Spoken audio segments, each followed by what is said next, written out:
One ukuthi hayi indaba ena kufe inja kusho ukuthi ukuchithile lokhudla kwase kuplanwa ukuthi fanele noma ngingijwayele ngangijwayele ukuba no-anti ongaphesheya nje komhoshana khona umhoshana ngivakashela u-anti kwathiwa kufanele ngitholakale mina ngisawela lo mhosha-ke ngibanjwe abantu bangibulala. Ayi ngitshelwe-ke nayi isisebenzi ukuthi hhayi nayi isisebenzi sisho sithi hhayi ngeke sebekhona umplani esebeplanela wona. Uyothi usale kanjani abanye betetiliza besidabhela ama-products aka-Black Life Traditional Pharmacy walala wasala wavuka wayithatha ziyakala mzala.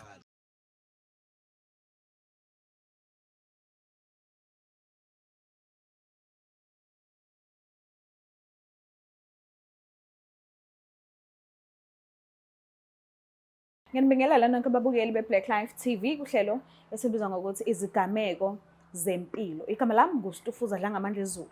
So njengoba sivakashelwe-ke umuntu omdala namhlanje nakanjani ikhona lento abamgila ngayo ngaphambilini. So njengoba la ukuzela ukuzobhodla 1 2 uzela uzoxwayisa abantu uzosichazela noma usahila noma cha. So asike sizwe ukuthi ingabe kuzohamba kanjani. Sabona kanjani?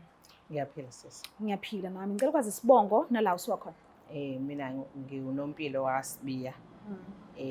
Ekhaya kwaNongoma endaweni yasoKhukhu.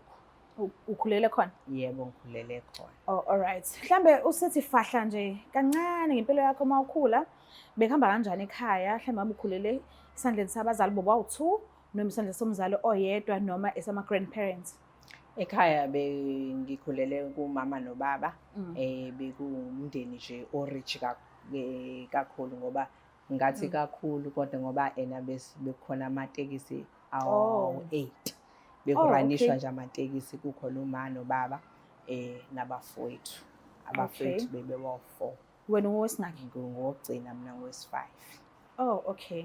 Mhlambe-ke ebantwaneni bakwenu ekhaya nikhuliswe mhlambe kanjani beninakho ukuxabana? Okay vele abekho ama-siblings angaxabani but amanye uthola ukuthi axabana ngalendlela ukuthi bayahlala nje endlini babukane bengakhulumisani bengakhuzwa umuntu futhi noma nina nithandana ngalendlela ukuthi akekho nomuntu oyedwa ongazama ukungena phakathi kwenu.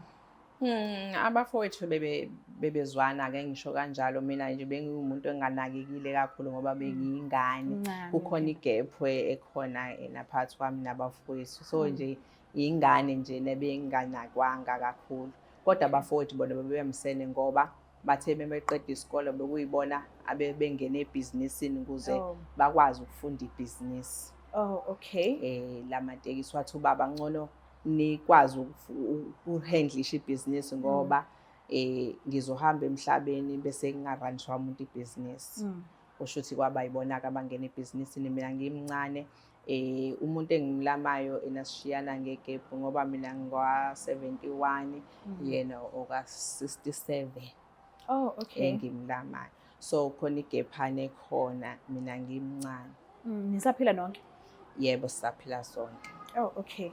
Ngicela-ke sivele sihlale nje phezu kodaba. Bakugila ngani? Kwenzakalani? Usichazele nje la uqala khona ukugileka kwakho kuze kufinyelela la khona uthi hayi no ngi-right mina manje. Kuthe-ke ngo-92 ngisanda kuqeda iskola washona ubaba. Okay. Ubaba washona washiya amabhizinisi. Kusho ukuthi uma kwakuwumuntu nje-ke naye osephathwa amathambo yabo esehlala nje engasenzi lutho kukhona isisebenzi-ke ekhaya. Kusho ukuthi nje uma beyihlalela nje ekhaya kodwa nje amabhizinisi bephathwa abafowethu. Meshona ubaba wayesihlukanisele imali. Okay. Sonke wayesihlukanisele imali kodwa mina wayenginikeze imali enkulu ngenxa yokuthi ngisazoqhubeka nesikole. Yebo. So lokho akubaphathanga kahle abafowethu ukuthi kwafanele imali zilingane. Mina-ke nganikezwa nemoto eyodwa ukuthi ikwazi ukuthi kube khona imali lokhu ingena kungabe lena nje isigaxa lesi kuphela. Okay-ke imali ayengishiyele yona kwaku u1 million imali ayengishiyele yona. kusho ukuthi laba abanye babe ney'madlana nje ey'fikile ku-1 million ngenxa yokuthi vele babehlukaniselwe amatekisi. Okay. So into isihamba phike le mali sebeyafuna ukungiphoqa mina ukuthi angibakhiphele le mali ukuze bakwazi ukulungisa amatekisi ngoba phela akusafani uba bengasekho. Amatekisi aseyafa ubaba kuyena ubebheka yonke loo nto ubebika ukuthi afile amatekisi manje so yonke into isibheke bona. Manje sekuyinkinga leyo sebedinga imali ngoba phela sebenabo ney'ntombi ney'ngane so sebenama responsibility amaningi. So bacela ukuthi angibanike ngathi mina ngikwazi ukubanikeza ngoba safanele nami ngiyofunda. So kwasuka omkhulu kumsindo lo ukuthi wena uyingane wazini ngebhizinisi ngoba le mali thina uma ukuthi usinika le mali sizokufundisa uyayibona lo nto leyo. So ngase ngibane naleyo nkinga ukuthi ayingeke umama ngithi ngikhuluma naye naye uhamba nami ukuthi no awukwazi ukuthi nimphuce le mali yakhe. Okay ke kusho ukuthi kwasuka lapho ingxabano ke bathi bona bazoranisha ibhizinisi yasekhaya wena wazini ngebhizinisi le mali thina uma ufuna imali yokuvarsity sizokunikeza ngathi mina ayi imali eyami ngoba nami uma ukuthi nami ngiyagana kuyofanele nami ngize mhlambe ngiyibeke le mali mawukuthi iyasala ngiyibekele izingane zami. Okay ke ayikwasuka komkhulu umsindo ke manje kwangazuthi bayayiziba lo nto le kanti abayizibile. Kwathi umfowethu wesithathu ngavele umfowethu wathi ongcono mina angifuma ukuthi ngiyafa bazokwazi ukuyithola le mali.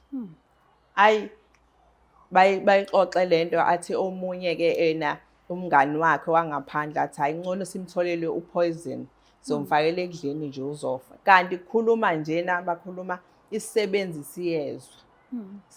Sesiyangitshela sagijima sazongitshela ukuthi hayi usutholele ilokhwana kuthiwa usufakele ekudleni banginikile bathi bazonginikeza umuthi ngifake ekudleni kuze udle uzufe ukuze bazokwazi ukukhipha leya mali leyana. Kusho ukuthi ke kwakubhale umfowethu ngaphansi kwami kwakubhale umfowethu omdala. Uma ngoba vele uma kwakusumuntu ongasakwazi ukuhamba kahle yabo uhamba ngenduku. So kwabona ukuthi kuzoba lula mangifa umfowethu vele uzoyikhipha le mali. Hayi ke kusho ukuthi kuhambeke izinsuku ke bawuthole lo poison ngempela banikeza isisebenzi singitshela sithi ngingabisakudla ke lokho yakudla vele uyokuchitha ngazuthi ukudlile. Hayi ngempela ngithathe ngiphose emgqomeni mina bengazuthi ngikudlile ngebhadi vele kudonswe umgqomo uplastic udonswe inja. Ivele ikudle inja yebo ivele ifi inja yasekhaya. Hawu mase kutholakala ukuthi hawu inja ifile kanti uplastic bawubeke kabe endaweni lapho uzothola khona inja. Ngibone ngempela ukuthi hawu kanti bengizofa ngempela ngitshela ukuthi umuntu uma ekutshela ngazuthi into ayicreate ayi ngibone ukuthi impilo yami isisengozini manje. Abone ukuthi hayi indaba kufe inja kusho ukuthi ukuchithile lokudla. Kwase kuplanwa ukuthi fanele noma ngingijwayele ukuba no-anti ongaphesheya nje komhoshana khona umhoshana ngivakashela u-anti. Kwathiwa kufanele ngitholakale mina ngisawela lo mhosha ke ngibanjwe abantu bangibulala. Ngitshelwe ke nayi isebenzi ukuthi hayi nayi isebenzi siyisho ukuthi hayi ngeke sebekukhona umplani sebekuplanela wona. Abaxabani nesisebenzi ukuthi cha abaxabani babonile ukuthi bangibona ngikuthatha ukudla ngoba khona wayengigadile ukuthi ngiyakuthatha ukudla. So babona ukuthi isisebenzi siphumile kulento le. Kuthe lapha sebengibonela ukuthi sebengithengile umuntu sebezongibulala ngavele ngangitshela uma ngathi ma ngcono ngihambe ngiye kumngani wakho eThekwini. Ngoba manje ngeke la impilo yami ayisekho. Nganyenya ke ebusuku ngahamba ngayolala kumngani wami ngabaleka ngeze eThekwini ngazohlala nomngani kama. umngani kamama ngifika lana eThekwini angisakwazi manje ukuqhubeka impilo isimile ngoba phela bona obhuti baranisha ilokhungana ibhizinisi uma uhola impesheni. So sengiphila ngale mali kama yempesheni ayethumela laphana kodwa bona abafowethu bayakuthenga ukudla ekhaya ku-right ekhaya. Kodwa sengiphila ngempesheni ukuze ngikwazi ukuthenga ukudla lana. Kwahamba-ke wathi lo mngani kama ngcono angifunele umsebenzi eJaldini. Ngasebenza-ke ngaze ngathola-ke umuntu engizwana naye-ke ngathola iy'ngane ngasuka-ke kumngani kama ngayohlala-ke kulo muntu.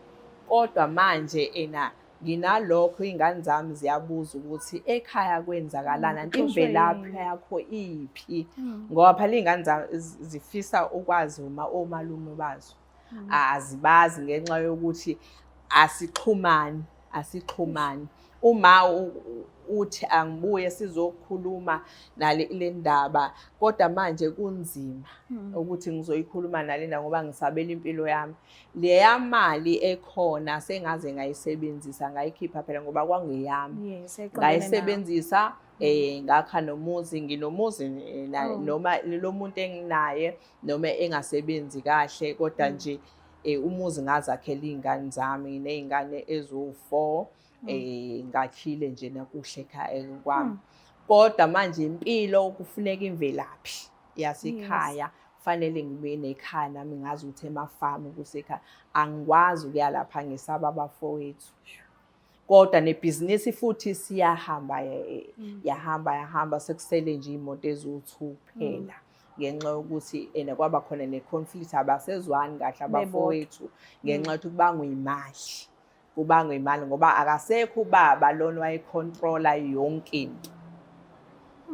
Manje into engiyifisayo ngifisa ukuthi kube khona uxolo phakathi kwabafowethu ngoba vele noma sebengangizonda ayisekho leya mali sengayisebenzisa vele. Ayisekho vele imali ababengibulalela yona. Manje ngiyafisa ukuthi kube khona uxolo phakathi kwethu ney'ngane zami zibazi abafowethu ngoba yimina ngedwa intombazane ekhaya. Usangaba kodwa nesibindi nje. Okay, ngiya-understand ukuthi uyadinga ukuthi kube khona uxolo iy'ngane abantwana bakho bakwazi ukubona omalume. But usangakwazi nje ukuhlala ukhululeke unabafweni.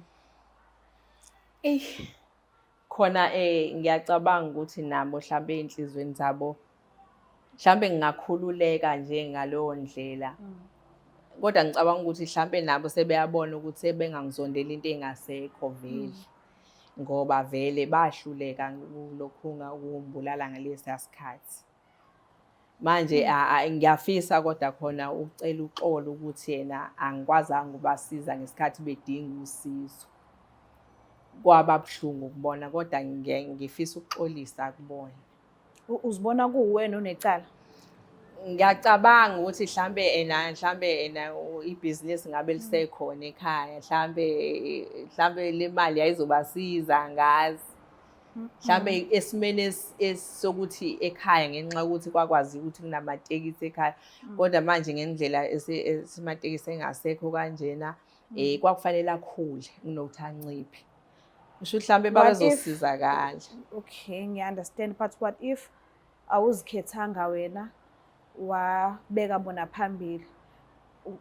Manje ngaba unayisho noma babezobe bekunikeza imali yokufunda noma babengeke yini? Anginayo nami isho ukuthi babezonginika yini noma babengeza ukunginika ngoba phela umuntu mase nomuntu wakhe ngisho ukuthi bemthanda udade wabo. Kodwa mase mhlawumbe senonkosikazi buza kamuva udade wabo. Kwakungaba nakho ukuthi bangangisizi vele. Manje uma ngike ngimbone ukuthi umama-ke uke azame ukuza la ngihlala khona azongibona. Sekuyilokho nje ukuthi uma uyangivakashela angikwazi mina ukuya ekhaya. Usezamile ukuyikhuluma lento. Ababili bathi hhayi usisi angenza ekhaya ayinankinga. Kodwa laba ababili bathi asingeni leyo washiya ekhaya engaswele lutho la ekhaya wahamba asimazi ukuthi wahambelani. Uyabona nje banalokho ukuthi angazi ukuthi babe planning. Kodwa abanye bayabona ukuthi ena kusho ukuthi ngeze ukuthi ena babe planning ngempilo yami. So laba babili bathi hayi akabuye, laba babili bathi hey asihlangani nalonto leyo ngoba wayehambela yena la ekhaya. Methanda ngabuye, mekuyena, methanda ngabuye, mengathandi ngabuye. Futhi bakudela. Abanandaba nje, abanandaba ngoba sebenemakhosikazi nezingane zabo, abasahlangani nje kakhulu nazi nami. Into ebuhlungu uma uyafisa ukuthi ngize ekhaya. And kumfanele cause phela nonke nizalwa uyena. Yebo. Manje ingane zami umama uyibona umeze lana kumina. Manje ena inkinga eleyo ngisho. Yo.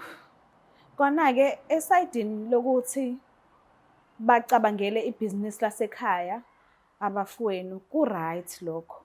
Yebo. Ngoba vele umlisa mekwazalwa ekhaya kahle kahle impilo yakhe iphelela la yena. Akukho la egana khona ahamba emzini yabantu. Akufani nesifazane yesi. Noma singenayo ishow ukuthi uzokhula agane noma angagani na. But umuntu vele othezalwa nje ukwazi ukuthi unendlela uzohamba. Yebo, ingakho-ke babe nalowo mqondo ngempela. Yes, ku-right ukuthi bacabangele ibhizinisi, but egameni lokuthi ubaba wayebashiyelile nabo. I think akusekho fair ngoba I think babe kufanele bagade ibhizinisi lasekhaya ngezimali zabo, hayi eyakho le obhekene nayo. So, ithi ngibuze la. Isifundo owasithola ngokuthi umzali angayikhiphi imali elinganayo anishiyele yona. Iye yakufundisa ini lento le? Letha lona ukuthi vele wawumncane and wahamba early wena ungakaqedi ukufunda, abanye sebeqedile. Laba abanye bafundisile baqeda bagogoda and then kusele wena omncane. Na kanjani vele vele kahle kahle ngeke izilingane imali yakho nabo because badala wena omncane and wawungaqedi esikoleni. But mawusukubheka manje yini ekufundisile ukuthi abantwana bangalinganiseki? Lento yokuthi yena uma unezingane fanele ngazuthi uma mhlawumbe wenza iwill uyilinganise izingane ngoba uzobe usungasekho wena. Kodwa zizosala ixabana izingane. Lo nto ingibonisile ukuthi ena ngingalenzi leli phutha elenziwa ubaba ngoba kuyinkinga ngempela wona kwakufanele ena basishiyele at least into efanayo noma sihlukanisele imoto ngokufana. Bese ke ena kuya ngokuthi abafowethu mhlambe bayangifundisa ke. Kodwa ekubeni ukuthi nami nginayo into engiyiphethe nabafowethu banayo bangifundise ezingane ngoba nami mina ngangiyingane kunabo. So leyo nto leyo nje nomphakathi nje nafanele ube wazi ukuthi ekhaya izingane akayihlukanisele ngokufana. Yes, ayilingani. Ngoba kusasa zizobulalana, sezibulalana for leli ifa leli elishiyole engalingani ukuthi wonjani lona uthole enkulu.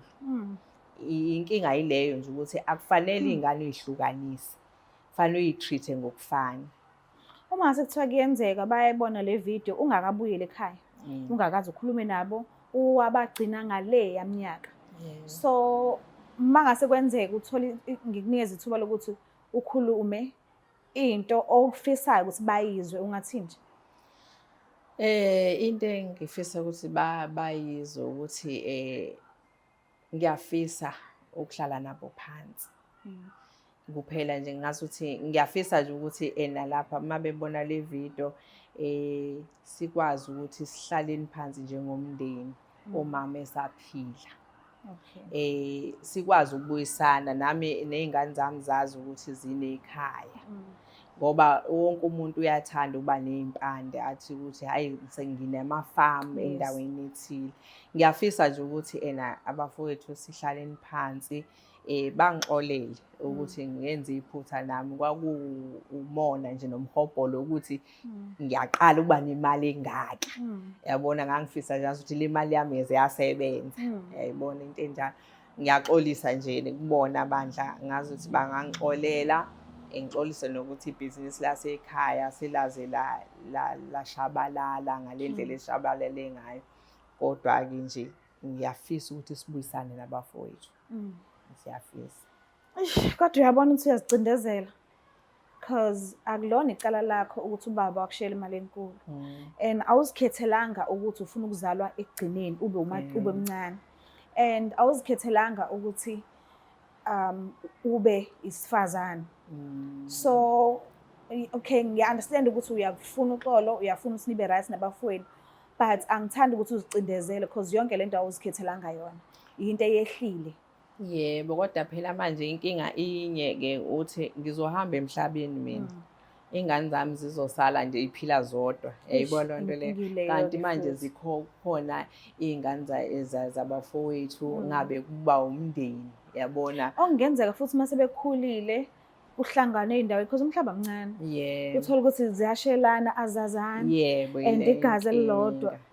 Kuningi. Kanti ngcono uma ngisekhona zazana iy'ngane kuxhube khona ukuxhumana ukuthi noma kuthiwa khona inkinga kodwa bazi ukuthi nje hayi ukhona ukhazini wami kanjena ngisho izinto kukhona into eyenziwe ekhaya uyazi ukuthi ekhaya bazobiza ukuthi kuzokwenzeka into ethile ekhaya ngoba somangaze ukushona uma iy'ngane zami mhlawumbe abafowethu bengaxhumani nazo ngeke mhlawumbe baye mhlawumbe nami angisekho into ey'fana nalezo zizoxhunywa ubani ngoba manje akwaziwani.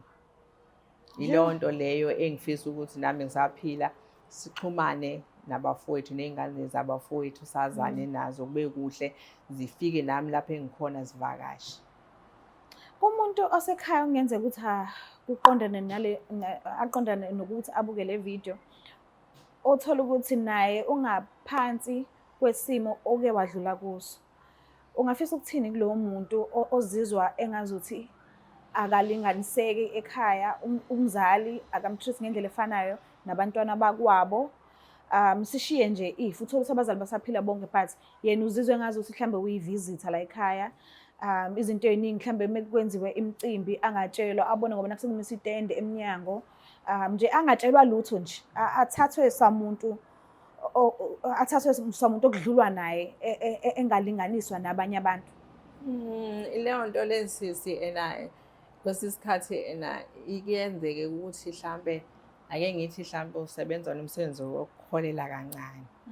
Uma nje ikanjalo leyo nto leyo umbono wakho ngisho ukuthi umdala ekhaya kodwa uma ungenayo imali into ephathekayo akuzwakali vele i-treatment yakho izohluka njena ngisho kuthiwa ubeka umbono ubalulekile kuthiwa hayi sizozwa ngobani ngenxa yokuthi mhlawumbe unemali yayibona loo nto leyo kusho ukuthi ey'mene injalo since kufanele ukubekezelele lokho ngoba vele isimo sakho suke sikubeka kuleyo position yokuthi ungalalelwa ngenxa yokuthi awunalutho kwesinye isikhathi noma amandla akho mancane.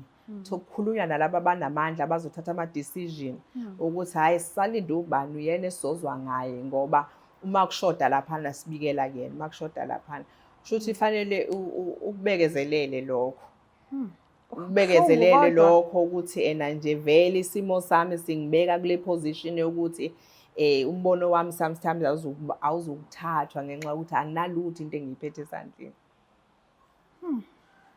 So kuyona yonke lento le kona ngikuzwile mawuthi ufuna ukuxola kodwa ke usupholile kodwa ngokuthi nje wazi ukuthi umfowenu ozalwa naye isibeletho sisodwa oyigazi lakho akucabangela ukukufakela poison, akucabangela ukuthi angakutholela abantu abangakubamba bakunqume, akucabangele nje izinto ezibhlungu eyigazi lakho nizalwa nonke. Umuntu o-expecthe ukuthi akakuthande ngale ndlela nawe omthanda ngakhona. Usupholile? Hayi sengipholile ukuthi kwangafika noma ubani lokho ngoba okuba ngempela kwenzeka mhlambe lo mali vele wayengayithola babengayithola. So nje into efikayo kuba umoya nje omumbi ofikayo noku-understanda nje ukuthi khona iy'khathi lapho kulingwe khona. Kwesinye isikhathi ukulingwe into uyibone ukuthi hayi lento lena ayingeke umoya omubi kodwa kwesinye isikhathi uvaleka amehlo ungaboni ngoba babetshela ukuthi bazoyithola le mali benza izinto idingo ey'thile yabo. So empilweni kufanele ufunde ukuxolela noma ngaxoliswanga. Yes, ukufunde nje uxolela umuntu engaxolisanga ngoba ubona isimo ukuthi vele izimo wonke umuntu uyalingwa. So leso silingo uma ungakwazanga usinqoba wena sinqoba wena.